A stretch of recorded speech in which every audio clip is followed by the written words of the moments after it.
What's up, guys? This is Derek from MorePlatesMoreDates.com. Today we're going to be going over Gorilla Mind Rush. Gorilla Mind Rush is our extreme all-day focus advanced stimulant nootropic formula. So this is what it looks like.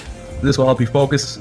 This will help you be more productive. This will help you, stop being lazy. I definitely recommend Gorilla Mind Rush. This is like the only gem for the supplement world that I would say that's very effective for the focus. You get a lot of energy from this. You're going to want to keep going. You don't get tired or anything like that. Very good product. I recommend it. Derek actually made this for something legal. It's incredible. You take this today, you're like, whoa, this is like a throwback to, Yeah. It's like back in the day pre-workouts. You gotta be really focused when you're playing. Gorilla Mind Rush really does help me with that in terms of my mechanics, reaction time, and just better overall thinking. After initially taking it, once the kind of like initial stimulation portion went away, I noticed this sense of calmness, confidence, and well-being that I hadn't noticed with any other sort of like stimulant focused formula I've taken before. I'm definitely happy with my purchase. It's a shame it's discontinued. You probably don't have this, unfortunately. It's never going to come out again. But if you do, this is Gorilla Mind Rush. It is awesome. It is just awesome. You're going to have that laser focus. It's going to be like Gorilla Mode energy on crack. If you could ever get a product again, this would be your product. Bet you never thought you'd see this bad boy again. Gorilla Mind Rush, back in stock. What a weird thing to say. That is kind of surreal to even see in real life, to be honest. It's been, I don't know, like half a decade at this point, maybe. Creeping up on multiple years, for sure, at minimum, maybe even coming up on half a decade. It's been a minute, and it's been missed dearly. This was a formula that, here's the original bottle. By the way, here's the difference, which we'll get into shortly. If you want to just fast forward to that, I might talk for a couple minutes here, but just to introduce people to what this is who don't know. So if you want to go to the formula changes, what's different, why, what you can expect, fast forward, and we're going to bang that out. But what is this thing? So Gorilla Mind Rush was one of the two formulas we actually started the company with. And the company, Gorilla Mind, was based around nootropics when it started. It was Gorilla Mind Rush, which is the stim bomb nootropic formula meant for, banging out 12 plus hour work days, hitting PRs, final exam studies, whatever, many feats of highly demanding cognitive work or physical, feats were achieved with this formula. A lot of the OGs can definitely attest to how awesome this thing was, and so can I. This thing is highly missed, and for good reason. I've been hoarding it ever since and incrementally picking away at it. But we also launched, Gorilla Mind Smooth is the smooth iteration of our formula, which had no stimulants. It was meant to be a more true to form nootropic formula that supported, actual cognitive health through, memory formation, information retention, cholinergics to actually ensure you are not, deficient in basics when it comes to, basic necessities for neurotransmission potential and being mentally sharp and cognitively dialed in. But this was nothing there was no stimulants. It was not meant to like redline your sympathetic nervous system. It wasn't meant to crank your, dopamine release through the roof or inhibit the reuptake of, catecholamines. It was meant to just be like a clean, comprehensive, efficacious nootropic formula, and that's what it was. And it has been since, and it's been, refined and tweaked and modified over the years, because it's been here since day one, to be what I deem to be the most well-rounded formula that I can fit into what is now a 10 capsule formula. When it started, I think it was like 6 caps, I think. And it's been, an evolution of literature emerging, my interpretation of the literature that existed, anecdotes of, however many thousands. We're in the millions for orders at this point, cumulatively across the company. As you can imagine, since 2017, I've learned a lot when it comes to what makes the best, most well-rounded version of these formulas through all the reviews, all the anecdotes, and, you know, years of digging into this stuff. You know, when you first start a company or have these formulas come out, you have very little to go off of because you are dissecting literature and using your, you know, existing experience, not the, you know, base of, you know, tens of thousands, hundreds of thousands, millions of people who've then tried the stuff and could, you know, speak to what worked, what didn't, what they felt from it, what, you know, they thought was the good parts, the bad parts, the pros, cons, etc. And it's, you know, the most refined version yet, and works amazingly for what it is. But Rush has been non-existent since, I don't know, many years at this point, because it is something that we didn't want to sell unless it could live up to its name, which, you know, Gorilla Mind Rush, it was like the Rush driven productivity monster formula that needed to be insane. Like, it needed to work extremely well. And when new evolutions in like regulatory compliance started to evolve over the years, you know, things change when it comes to what is considered like gray area in a formula. So at the time, years ago, you know, there were some things that the formula was built around that were pretty critical, in my opinion, at the time, to work as well, the formula as well as it does. It was kind of hinged on these ingredients. And without them, it was kind of not worth selling, is what I thought. And for years, I maintained that it wasn't worth selling, so we wouldn't sell it. I'm sure you can attest to many formulas that have been reformulated over the years that either are you know, don't feel anything like they used to, or, you know, just don't live true to form, and probably should have just been like, I don't know, released as a different formula name entirely, or, I don't know, we're just like disappointing because you were expecting it to be like it was before and it just wasn't. So anyways, we didn't want to put it out and restock something that was not representative of the formula whatsoever. And for years, it stayed that way. Over the years, we've developed multiple products. You know, we started with nootropics, and then we branched out into sleep formulas. So we had Gorilla Dream come out in 2018. And then we launched our first pre-workout, Gorilla Mode, and then Nitric, and then an array of other products thereafter in the sports nutrition space. And, you know, we started to take some stabs at some interesting new product verticals. One in particular being the gaming space through Gorilla Mind Respawn. So if you guys haven't seen this, this is probably on paper the most stacked nootropic formula that we have in the company. It's a powder, so you can fit a lot more per dose, and it has an array of different ingredients for angles to cognitive enhancement and focus that I had not yet explored personally from a formulation standpoint. And it was kind of an interesting experiment of sorts to see kind of how people would respond to it, how much they like it. And it was great. You know, some of these ingredient combinations and synergies worked extremely well. And we were able to find different ways to use like really compliant ingredients to achieve effects that were at least like somewhat reminiscent of, you know, the dopaminergic hit that you got from, you know, Rush of old. And I kind of like clocked that, you know, at the time when we came out with this was years ago, you know, what was working from this and why, and, you know, different ways we could go about even enhancing the dopaminergic neurotransmission potential of somebody's brain to actually respond better to stimulants that are less like not exotic, to kind of like get that effect indirectly as well.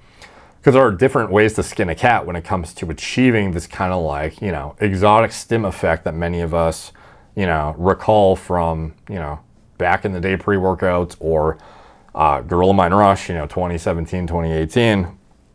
And it can be achieved through stacking mechanisms, not necessarily just having a heavy hitting, you know, like dopamine and norepinephrine releasing ingredient that just hits hard and that's it. Like, there are different ways to kind of like stack the effect, and you have you know, reuptake that you can actually inhibit as well. You have actually backfilling the substrate to actually produce these neurotransmitters to begin with that can be depleted very quickly and could otherwise be backfilled to achieve a I don't know, similar potential for release via, you know, some of these stacking mechanisms that at the time, you know, was like just not part of my wheelhouse when it came to a formulation standpoint. So, you know, 2018, 2019, you know, we still just kept, Rush was, whenever it was discontinued, just stayed discontinued. And, you know, Respawn was a good foray into kind of trying our hand at a more stacked nootropic formula that worked quite well. And it was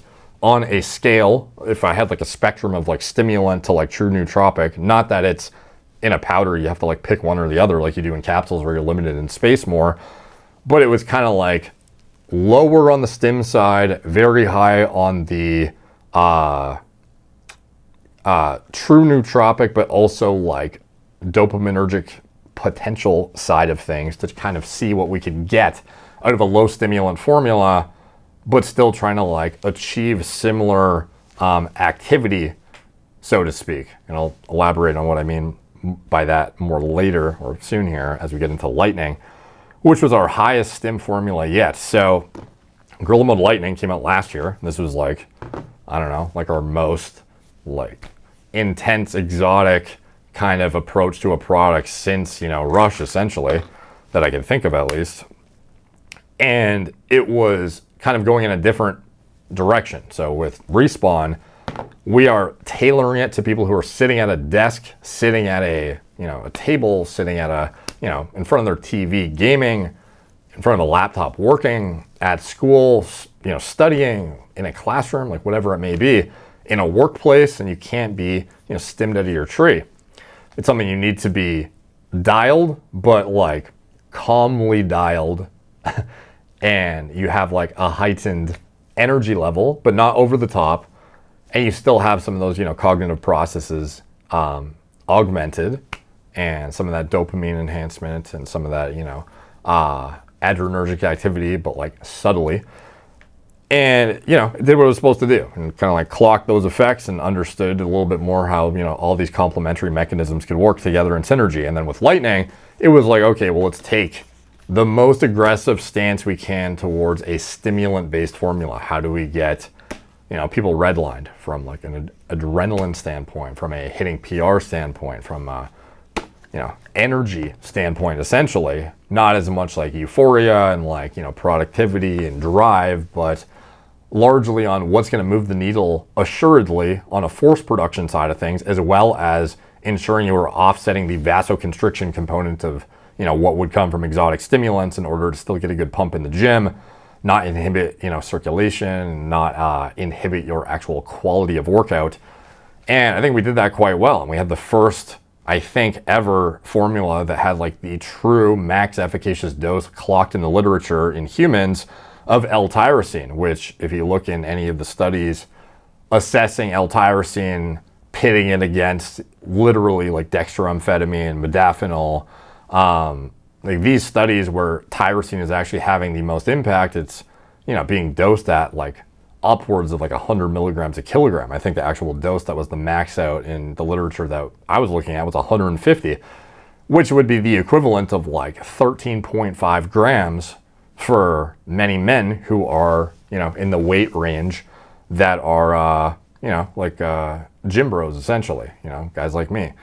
And, you know, obviously you could like half dose it and or like scale it up accordingly based on your body weight. But it was essentially like the first formula scaled for actual efficacious L-tyrosine deployment for making sure dopamine is backfilled to whatever capacity it can be. That substrate is there and ready to be utilized should you be able to actually convert it as much as possible and also release it and then, you know, theoretically inhibit its reuptake, whatever. Now, that formula I think worked well for what it was designed to do and like what it could do, you know, within reason of not being like so cost prohibitive that we wouldn't have even been able to make a profit on it. It is stacked. It was insanely expensive to make as well. And I learned a lot from that too, you know, in terms of what stimulants can actually do, and then also proper backfilling of like fuel essentially for catecholamines. So through that, we then, you know, came back to the drawing board over the past year and we're like, like, is Gorilla Mind Rush something we could take what we've learned over the years from, you know, the cognitive enhancing nootropics that are true to form, you know, the developments and refinements through Smooth, kind of the angles we've taken with Respawn and the like high stim angles we've taken with Lightning, and kind of take the best of all worlds in our education to put into this, you know, into a formula we would actually be willing to put our faces behind to call Rush.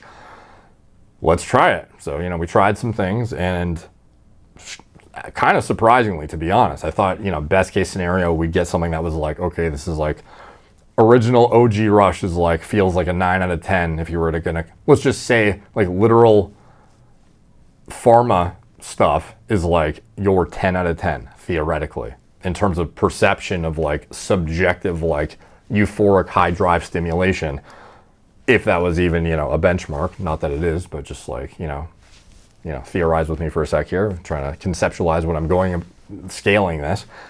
Let's just say a 9 out of 10 was Rush at the time, you know, which I'm sure many of you would attest to the fact that, yeah, like that felt like some, like I think at the time I was like not even using, I had a modafinil prescription. I've had a modafinil prescription my whole life, but it was like, I would have highly preferred, you know, using this over that because of how much better it was for not just wakefulness, but just like giving me actual utility out of it too, like a 1-2 punch with not only am I awake, but I'm also like getting more shit done at a high quality of output as well.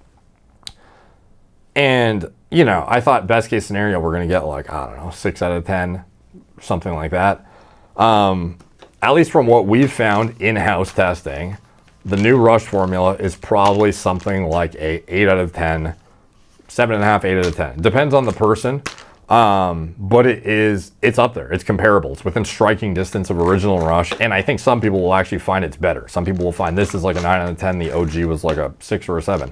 Kind of depends how you respond to stimulants and the types of mechanisms that they kind of are tailored towards hitting. Because ultimately, this is kind of a crude, like not that great formula when you look at it objectively with what we know now. Like a lot of you guys have been educated over the years, as I have. You know, you've learned, if you're, I don't know if you're part of, I forget, I'm on the Gorilla Mind page right now, but those of you who've been like part of like my channel, I've probably learned a lot of the same stuff I have over the years. And like you would look at something like the Gorilla Mind Rush OG formula and be like, huh, like that's a pretty low dose of, you know, fill in the blank.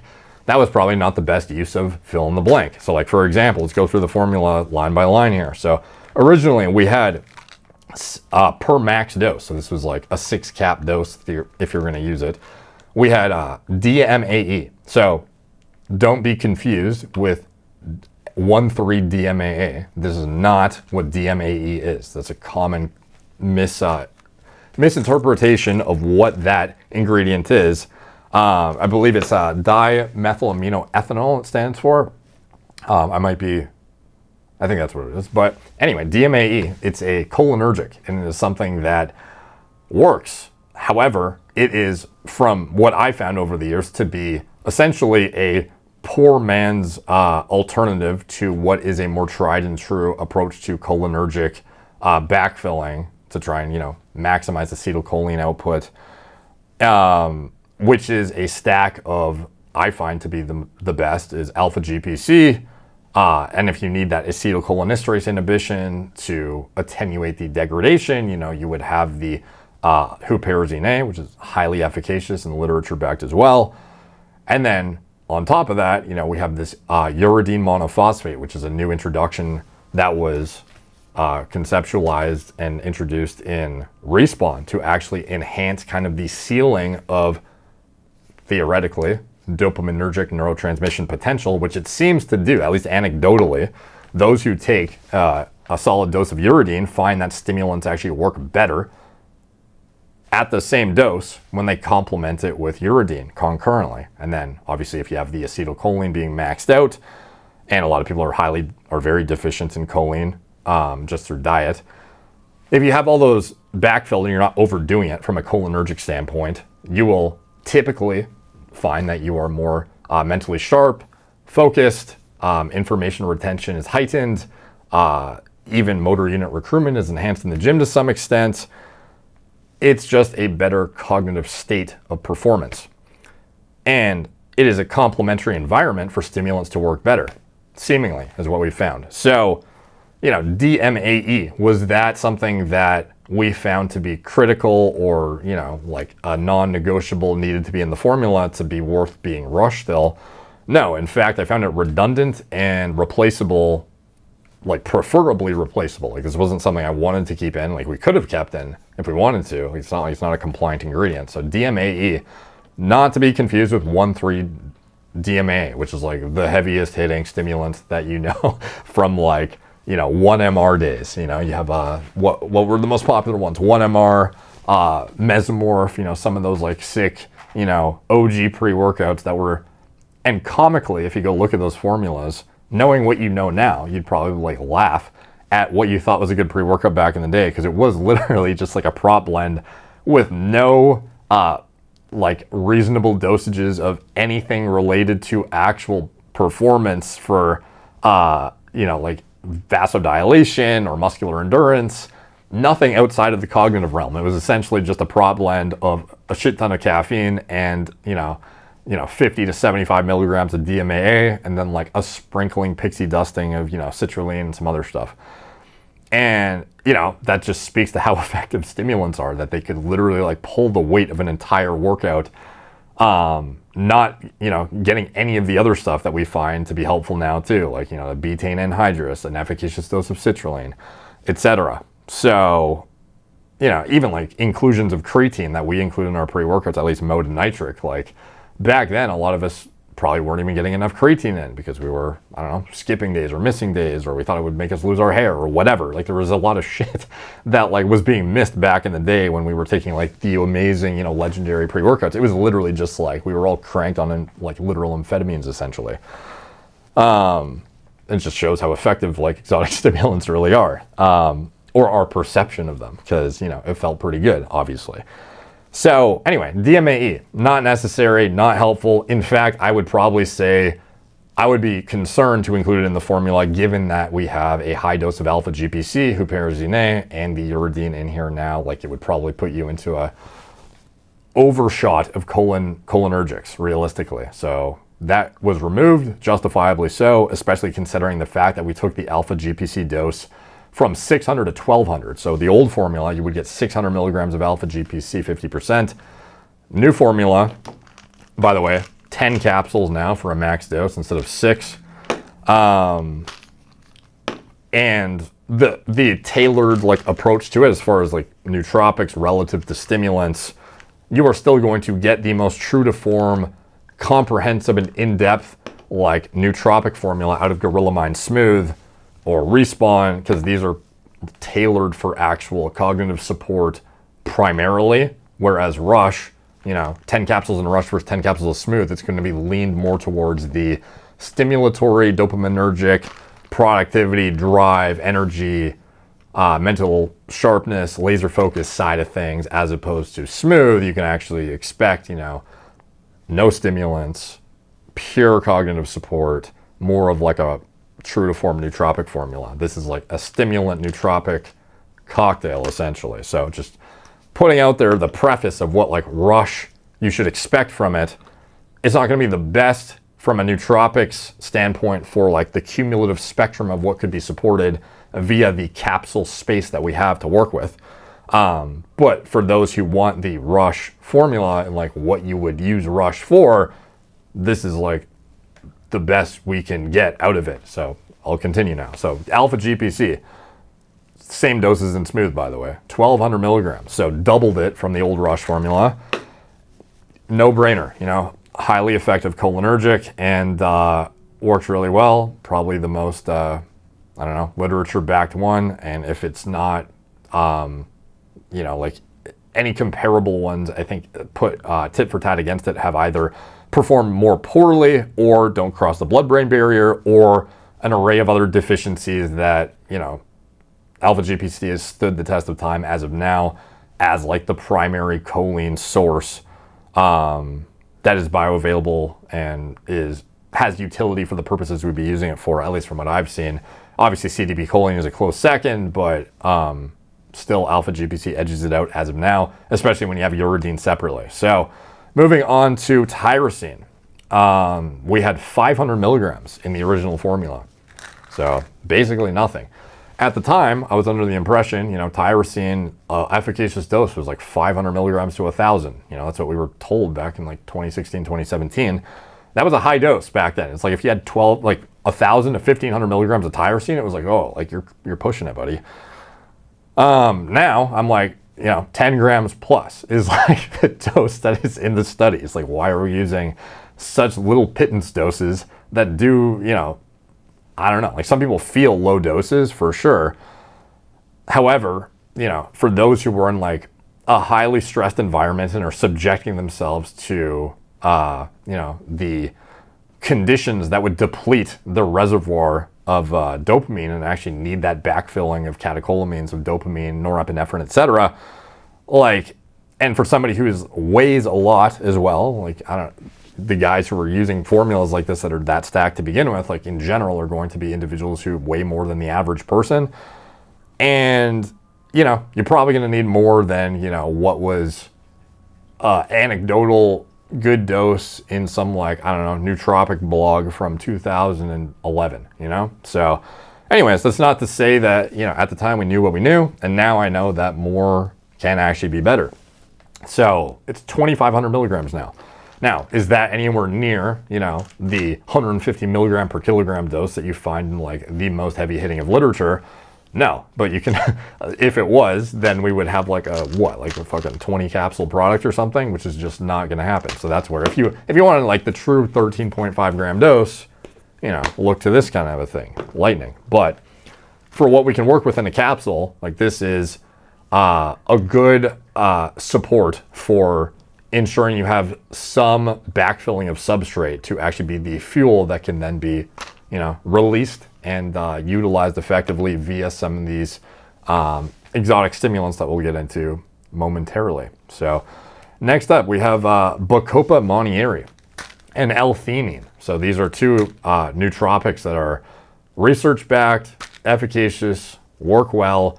They are more true to form nootropics though, and are not going to enhance, dopaminergic neurotransmission. They're not going to make you feel, the adrenaline is not going to get pumping from these.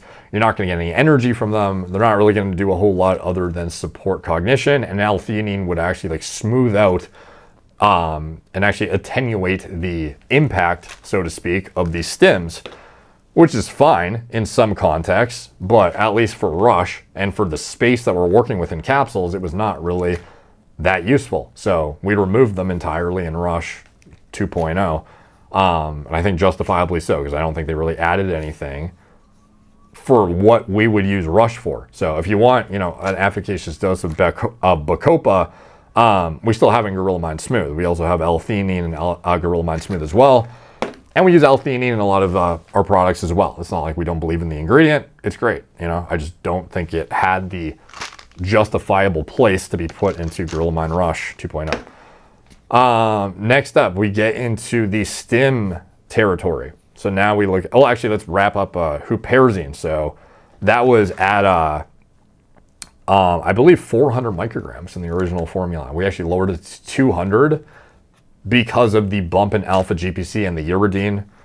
It felt like it was a bit of a overshot to have that much huperzine in there, and probably worthwhile to tone it back a bit. We don't need that much acetylcholinesterase inhibition, probably, when you have that much of substrate. So it's kind of a different angle to taking for acetylcholine, and I think a little bit of a superior approach personally, because it's a little bit more predictable in what's going to happen. So anyways, we have double the dose of alpha GPC, have the huperzine added in the uridine. I think that kind of rounds up the cholinergics, and it seems to work better, at least from what we've seen, or at least, I'm less concerned about going into, cholinergic crisis or something through something that might be used frequentry. Because just keep in mind too, with these formulas, you also have to keep in mind when you're using them, how often are you going to be using them? So a pre-workout that you might only use,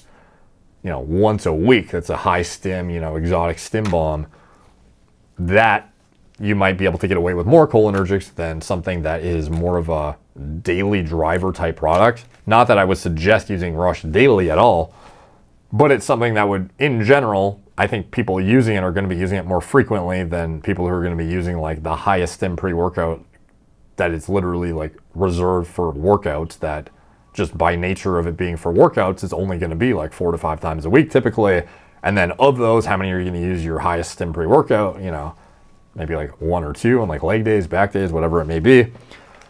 With Rush, you know, being a bit more cognizant of, you know, the cholinergic exposure and the frequency of use. So getting into the other stuff, biopairing, removed it. Was not adding anything to the formula, and in hindsight, kind of made no sense in my opinion. Like, this is one of those things where back in the day we were told, oh, just chuck biopairing into like anything and it becomes more bioavailable and better. Like, it doesn't make sense to just indiscriminately throw a gut irritant into every formula because it somehow makes everything better. No, like there has to be like an actual like real logical reason for like what you are trying to get enhanced and like augmented in bioavailability. Like if you have a curcumin formula, I understand exactly why it would make sense. If you're trying to like enhance your caffeine and nootropics that are fine to begin with, like what are you doing? You know, like there is some logic, maybe like indirectly, that I could piece together as to where it could potentially be useful, but it's more of like a speculative than anything, and I don't think it was adding anything to the formula notable enough to keep in what is ultimately, you know, a little bit of a gut irritating ingredient that was not like inherently deriving any benefits outside of potentially enhancing bioavailability, but likely not, and maybe just hindering your gut health. And it has utility. Like biopairing is useful, just like context specific, and it has to like have some reason and logic behind it. All right, getting into the other stuff. Let's see, caffeine. What happened to the caffeine? So the total caffeine yield was about just shy of 300 milligrams in the max dose of the old formula. Now it is 400. So I guess technically it was 294 milligrams in the old one, and now it's 400 in the new one. Now, keep in mind, this is a 10 capsule max dose. So if any of the the dosages seem too high, it's not like you're stuck at like the 5 capsule 1 serving or the 10 capsule 2 serve. Like you could absolutely, and what I would absolutely recommend is titrating up accordingly based on tolerance. So like, you know, with OG Rush, you were forced to do increments of like 1/6, which was still pretty good for incrementally tapering. But with this, it's like even more split up. So I guess by nature of the formula being more stacked from an ingredient standpoint, you also get the a bit more versatility in your dosing parameters, because you can start low and taper up like much more incrementally than you could otherwise. So, you know, if you wanted a significant dose of the nootropics and kind of the stimulatory action, but you didn't want to push the caffeine up to like 400, which is obviously a stimulant too, but you know, for all, you know what I'm trying to say here, you can absolutely taper up like extremely, like with extreme levels of, you know, manipulation, you know, potential. You can do a lot of creative stuff with it. All right, moving on to the removals of exotic stims. So exactly what was removed? Like these are, you know, the stuff that would be considered why we stopped selling it essentially. 1, hygenamine, Nelumbo nucifera. So this is a beta-2 receptor agonist that actually in hindsight, and don't worry, I'm not about to say that the ingredient after this is, you know, oh, it's just a totally, you know, replaceable one too and didn't do anything. But with hygenamine, like this is an ingredient that at the time I saw in a lot of exotic stim formulas, pre-workouts especially, and it was mostly like anecdotally, when we used formulas that had this in it, you felt good, but it wasn't really singled out and tried in isolation. And when it was, and we actually tested it out, you know, years later, it was actually not that like additive from like a euphoria, you know, drive, productivity standpoint. It is more of a like fat loss driving stimulant, something that could be utilized like, I don't know, kind of like think of like a, you know, like a synephrine, or like maybe like a shitty ephedrine, maybe even. it was not that great for the cognitive lift you would be looking for out of these stimulants. It would be something that would push your stimulant load higher, but without the benefit that you would actually get of enhanced focus, enhanced productivity, enhanced drive, motivation. Like, it was not that dopaminergic. It was something that was just like stimulating, which can be useful, but for different purposes than what Rush was designed for. So I didn't find it a net negative at all to take out. In fact, I think it opened up the bandwidth to put in other stuff that was driving more towards the dopamine side of things than the just like pure stimulation standpoint. Like, you kind of have to balance very carefully between adrenaline and dopamine and serotonin, all these different, like this kind of like neurotransmitter cascade is a very fine balancing act where you go you go too far in any direction, you can, totally wreck how you feel ultimately. Like, even when I remember when we first started making Gorilla Mind Rush, we were looking at straight L-Dopa via Velvet Bean, and a prototype formula that we developed before we ever started the company. I remember actually like literally making myself like bedridden from how much dopamine conversion I had from the Velvet Bean inclusion. It was just like overkill.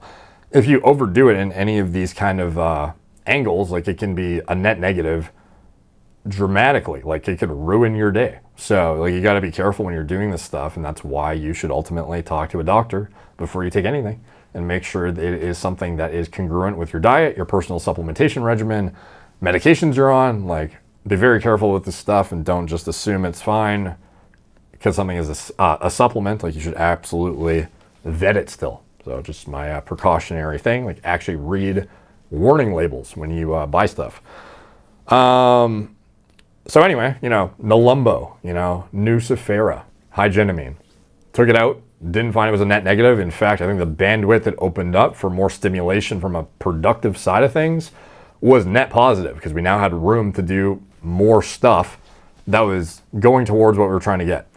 Next up, DMHA, 2-amino isoheptane. So this is, the thing that went into the gray area, essentially. At the time, 1,3-DMAA, back in the 1MR days, was crazy. This was the ingredient that we all looked to as, the exotic stim that would, basically make an entire pre-workout. And that's what it was. Like, you would just like literally buy pre-workout to get powdered that. 1,3-DMAA. Now, 2-amino isoheptane was kind of like a new compound that was still similar structurally, but like felt a lot cleaner, more euphoric, more kind of like, if 1,3-DMAA was like you felt like running through a wall, 2-amino was like, I don't know, you had the energy to run through the wall, but you were like smarter to not do it, and you would like, I don't know, like do something intelligent with your time. I don't even know how to make the comparison, but it was like cleaner, more euphoric, more felt less racy, less you would get way less of a crash as well. It was something that was actually kind of like the perfect stimulant for like getting work done and feeling great while doing it, but without like overshooting like you would on something like DMAA, which was kind of like a, literal like self-destruction level stimulant, where you would take it, go hit a PR and then like fucking crash on the couch after and feel like you hate yourself. 1,3-DMAA was a heavy hitter, and you would acclimate to it incredibly quickly too. Like, after a while, the 1,3-DMAA pre's, the first time you took it, it felt like literally being on the most insane drug of all time. And then every time you take it thereafter, it would like get incrementally less impactful. After like, a full tub of, pre of 1,3, you would end up not feeling it nearly as much. Whereas 2-amino, it had a bit of a more sustainable use. And it was also just like a cleaner feeling. And it could also still be used pre-workout. Like, I remember using a lot of pre-workouts with 2-amino, and they were great. I remember there was Spartan Nutrition, Kraken, I think it was. Like, they had a sick, I say sick pre-workout, but it was really just like 2-amino. And it was good, I really liked it. So anyway, 2-amino was like the main heavy hitting stim that was providing the exotic input, essentially. And it was something that was interacting similar to like, you know, an amphetamine might from a dopamine, norepinephrine release standpoint, a reuptake inhibition standpoint, and hitting a fine, like a great balance of that activity. And then what else? Was anything else removed? No. So that's basically the only thing that is like a net negative being taken out of the formula, essentially, arguably. You know, some of the other stuff, it depends on the person. Like L-theanine, you know, maybe it smooths it out for some people. I don't know. Like for me, ultimately, like the hygenamine and the 2-amino are like the two things you could point to as like the biggest difference makers from what could be changing the formula. So hygenamine, I don't think was a net negative. 2-amino, it's a big loss. It was enough so that we didn't even put out the formula for years because of it being such a big mover in the what it does. Now, and by the way, like I don't know if there's still 2-amino isoheptane products out there, but if there is, you know, like I would, if they're even legal, I don't think they are, but I mean, who knows? But you know, it'd be super interesting to just like even compare one of those to, you know, New Rush. Obviously in-house, we still have, you know, the stockpile of, you know, our residuals from years ago. So we've actually been trying, you know, 2-amino Rush from back in the day against the new formula. So we've actually had the anecdotes ourselves to compare. But I would compel you to, you know, compare if you had a, you know, a 2-amino product, you know, still, or I don't know, whatever. You had access to finding a company that had one just to see what you think. But Rush 2.0. So how did we replace it? What else did we do? So I talked about the cholinergics that I think are superior from an efficacy standpoint and like a broad spectrum approach to balance and also supporting other adjunct mechanisms as well, like the dopamine neurotransmission potential via the uridine. I have a really elaborate breakdown on uridine in my energy drink breakdown video. If you don't know, uridine is in our energy drink as well, and for good reason. It looks highly promising. And a lot of people can speak to how they feel on stims on versus off of it. So the cholinergics, you know, I think are, you know, a step up objectively. And then the other stuff that we've done. So we've added in, you know, basic activated B vitamins to kind of support some of the neurotransmitter cascades. But ultimately, the heavy hitting stuff that you want to know about is, you know, the caffeine has been elevated to the 400 I mentioned. But also, and also dicaffeine malate. We only have caffeine anhydrous in this formula because dicaffeine malate is ultimately something that is more for like a visual thing on a label. You know, malate, you know, is going to be something that is not actually like chemically bonded, from my understanding, when it comes to these ingredients. Like you're going to ultimately just have malic acid, which would typically be broken out as a separate ingredient to not inflate a perceived input like citrulline. Like citrulline malate is, you know, notorious for being like perceived as efficaciously dosed when in reality the actual citrulline yield is pitiful, because it's like, you know, citrulline malate when it's not actually chemically bonded.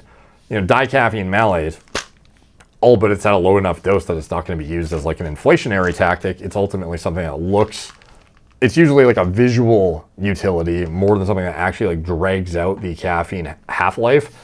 It was always thought that it would make like a longer bleeding half-life caffeine, which is not the case in my experience and from my understanding of the pharmacology. And I could be wrong on that, but to us, you know, dicaffeine malate was not worth putting into this formula and taking up space when we could just have straight up good anhydrous at the max, you know, like the 400 clean number. So anyway, you know, we have higher caffeine yield regardless anyways. So the ingredients that move the needle and actually get us where we need to go. So catawaba extract, N-phenyl dimethylamine citrate, uridine monophosphate, and alpha ribosine alpha yohimbine. So I could speak for another hour on these ingredients, and I realize I'm probably about, that's highly likely to happen if I don't shut up. So these ingredients, and by the way, I am going to have a 2-hour video on lightning soon. It's already edited. I just need to put it up. That digs into each of these in that elaborate detail that if you want to nerd out on it, I will break down all of these.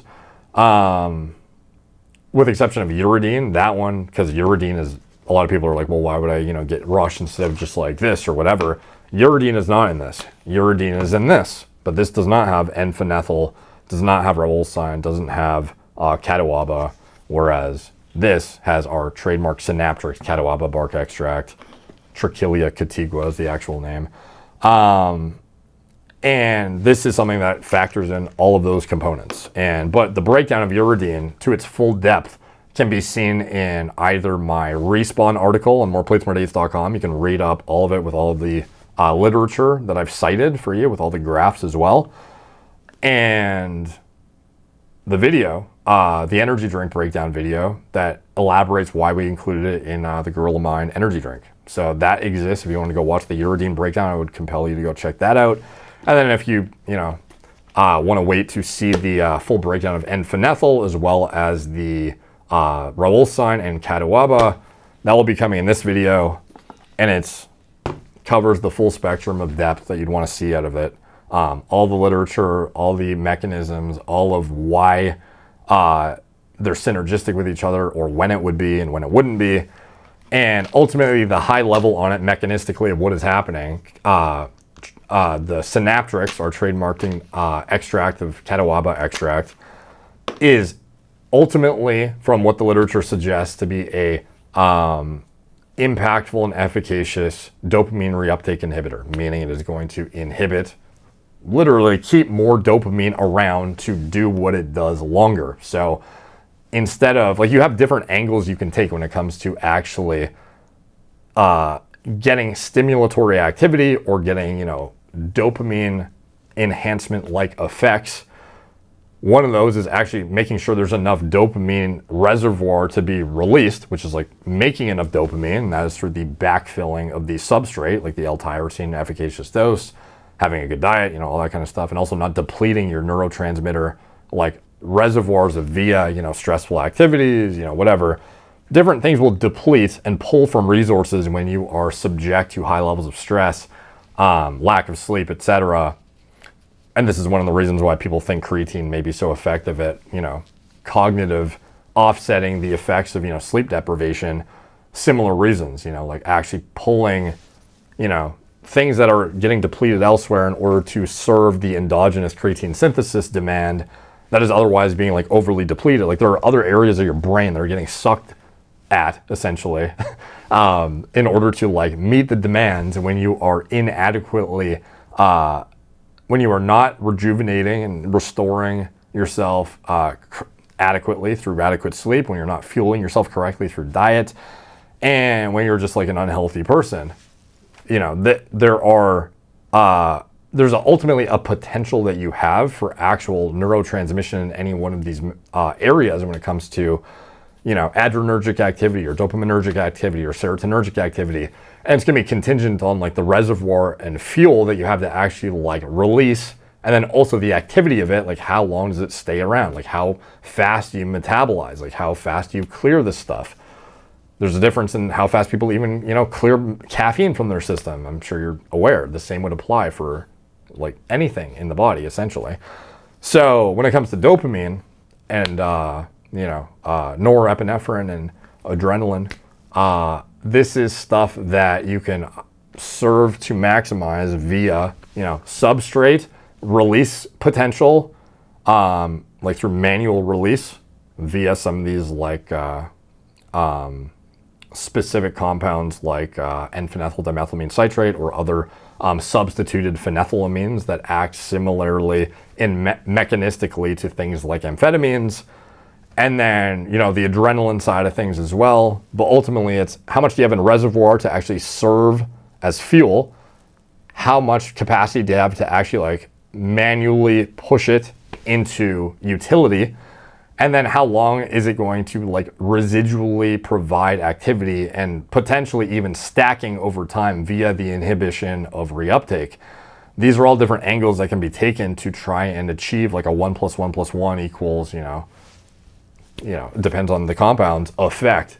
That is like cumulatively quite impactful and met the demand we had for what would be deemed good enough to be called rush. So ultimately, the kind of like exotic component of this is fulfilled through a lot of the nootropics that I mentioned at the beginning that sounded, less exotic and whatnot. But Also, there is very, very significant, and I would say like pretty unrivaled adrenergic potential fulfilled through Raoulcine. A lot of people don't realize like a low dose of it can be really, really useful for driving a sense of urgency and like drive and just like a sense of urgency to get things done. If it's not overshot, you're not going to be sweating your ass off and only feeling hypoglycemic. It depends like when you use it, the context you use it, and also the dose you're using it. And it's a very, very sensitive compound, like hence the microgram dosages. But if you're starting at like 1 cap or 2 cap or 3 cap and you can incrementally titrate up, well, you have a lot of versatility for achieving a adrenaline output level that is complementary to your, like productivity related tasks, or potentially in the gym if this is something you want to double as a pre-workout. By all means, like this could be a reasonable thing to use with nitric, for example, or stim-free pre-workout. But basically, at a high level, you are getting the dopamine reuptake inhibition via the synaptrix, catawaba, trachelia catigua, to a reasonable extent, at least highly suggested via the literature that is quite convincing. It also has some release potential seemingly as well.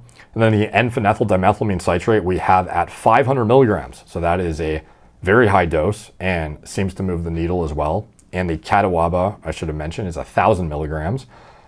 Uridine monophosphate at 400 milligrams, and the Raoulcine at 1.5 micrograms, 1.5 milligrams. So these are all comparable dosages to different areas we've taken from different formulas. Like we have in here, we have the uridine at that dose. In Lightning, we have the Raoulcine, the N-phenylethyl, and the synaptrix, catawaba, trachelia at that dose. And in here, it's all at that dose with a more reasonable caffeine input, because the caffeine in this is much higher than it is in this. And the caffeine input in this is much lower than it is in this.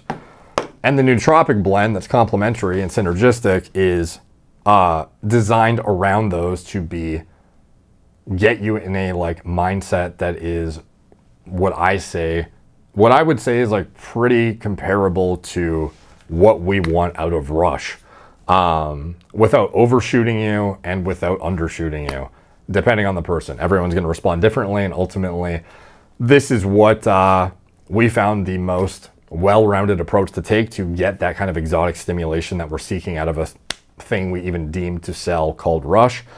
I really hope you like it. I have high hopes for it, and if we can even get like 80 to 90% of the way there, which it seems that we have, at least anecdotally based on our findings, and also like anecdotally through some of the like mass experiments, essentially through some of these other formulas that we've released over the years, I think we've come out with something that is like, good enough to be a replacement for a lot of people. Might prefer it.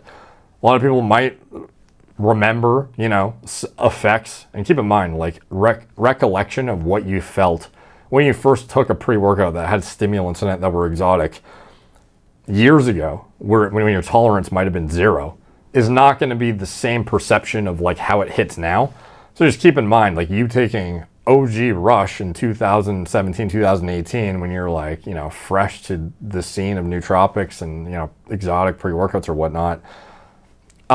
It can't necessarily be apples to apples compared to how your brain responds, even just via aging, but also like via what you've exposed yourself to from a nootropic, stimulants, etc. standpoint, and how cognitively adapted you become to that like level of exposure via whatever you use.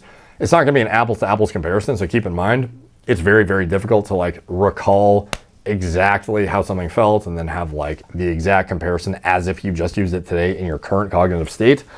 But ultimately, based on what we've seen using both, because keep in mind, like we have both with us, it's close, and some people actually prefer it. Some people prefer the other one, some people prefer this one, but it's comparable enough that I feel good about it to actually put it out. It's been years. I refused to put it out. It would have been so easy to cash in on the name of Rush, because how many companies would, a ton of companies probably would, like it was like the flagship formula of the company. Like it was like the heavy hitting productivity monster, and, it sucked to pull, I would have loved to have something in its place, but it wasn't worth it. And I hope this is, because a lot of work and years of, education have gone into this, and it's promising. I'll put it at that. So I hope you guys really like it, especially some of you OGs who, remember the original, or even might, I don't know, have residuals, stocked up that you can compare to it or whatnot, or, have just been, dreaming of a day you'd finally have a replacement for it, and I hope this to be it. So anyways, it's live now, gorillamind.com. I hope you guys like it, and yeah, stay tuned for the breakdown video on lightning to get the deep dive on the exotics that are in Gorilla Mind Rush. And I would also recommend you check out my article on moreplatesmoredays.com to get the deep dive on Respawn, because you'll learn a lot as far as some of the stuff I've kind of like surface level touched on when it comes to dopamine, serotonin, and how you kind of like could achieve a level of cognitive performance out of things that are not just, like the, I don't know, borderline amphetamines of old, pre-workouts. Check that out. And yeah, I hope you guys like it. The lightning video will be like insanely comprehensive too, and answer probably any outstanding questions you have. And in the meantime, this was meant to be a high level on this, and it absolutely was not high level. I apologize. But anyway, hope you guys like it. GorillaMind.com. Talk to you guys soon.